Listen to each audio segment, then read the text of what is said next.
একটা কথায় আছে না, কাউকে ইটা মারলে তার কাছ থেকে পিটকেল খেতে হয়।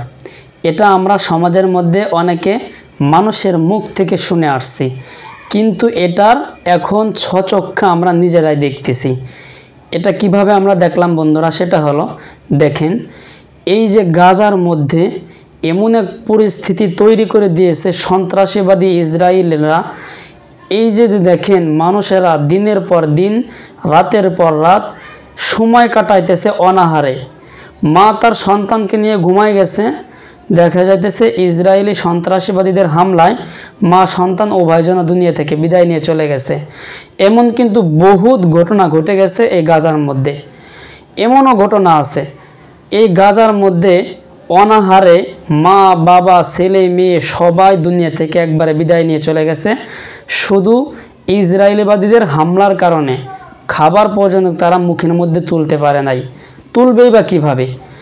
1 কেজি আলুর দাম বলা হইতেছে 7,000 টাকা, 1 কেজি চাউলের দাম বলা হইতেছে 10,000 টাকা। তো যারা গরিব মানুষ, গাজার মধ্যে যারা বাসিন্দারা রয়েছেন, তারা কিভাবে খাবেন 7,000 টাকা দিয়ে, 10,000 টাকা দিয়ে?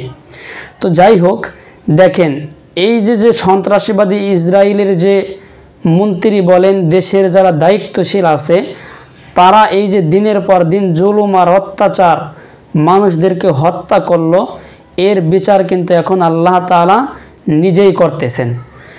এই যে সন্ত্রাসবাদী ইসরায়েলিরা, তারা কিন্তু এই যুক্তরাষ্ট্রের মানুষের কাছ থেকেই এই ক্ষমতা, এই সাহস এটা নিয়ে তারা কিন্তু এই জুলুমগুলো করছে এই নিরীহ মানুষের উপরে। যাই হোক, যতটুকু করছে তার থেকে এখন অনেকটা বেশি পাইতেছে ওরা। এখন দেখেন, বর্তমান ক্যালিফোর্নিয়ার অবস্থাটা এতটা ভয়াবহ, এখানকার পরিস্থিতি দেখে পুরো বিশ্ববাসী কিন্তু এখন চমকে গেছে। এতটা ভয়াবহ আগুনের রূপ এই পৃথিবীবাসী আগে কখনো দেখে নাই, কিন্তু এখন যেটা দেখছে এই যুক্তরাষ্ট্রের মানুষরা। এখানকার বাসিন্দারা আরও বলতেছেন, আমরা এখানে লক্ষ লক্ষ কোটি কোটি টাকা, মিলিয়ন ডলার আমরা খরচ করে স্বপ্নের জন্য বাড়ি করছিলাম থাকার জন্য, আমাদের বাড়িটা পর্যন্ত আগুনে পুড়ে ছারখার হয়ে গেছে।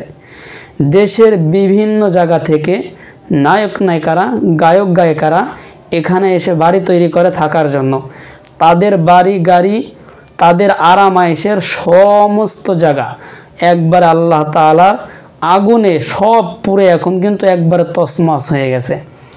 এখন তারা বুঝতেছে, আমরা যেভাবে গাজার মধ্যে আগুন দিয়ে পুড়িয়ে তছনছ করে দিছি, আল্লাহ তাআলাও আমাদেরটা এখন আগুন দিয়ে পুড়ে একবারে ছারখার করে দিছে। এটাই বাস্তব বন্ধুরা। আমরা যদি কারো উপর জুলুম করি, আমি যদি জুলুমের অত্যাচার, জুলুম যদি সহ্য করি, আর এই সহ্যটা যদি মনে করেন একবারে আল্লাহর জন্য করি, তখন কিন্তু আল্লাহ তাআলার পক্ষ থেকে বিচারটা হয়ে যায়। তো এটাই দুনিয়ার বুকে আরেকবার প্রমাণ হয়ে গেল। দেখেন, যেরকমটা অত্যাচার করছিল এই দুঃখিনী দেশের উপরে, এই গাজার উপরে, এখন তার থেকে ডবলের থেকেও ডবল নিজেরা এখন ক্ষতিগ্রস্তের মধ্যে ডুবে গেছে। তো বন্ধুরা, সকলে ভালো থাকবেন, সুস্থ থাকবেন। আসসালামু আলাইকুম।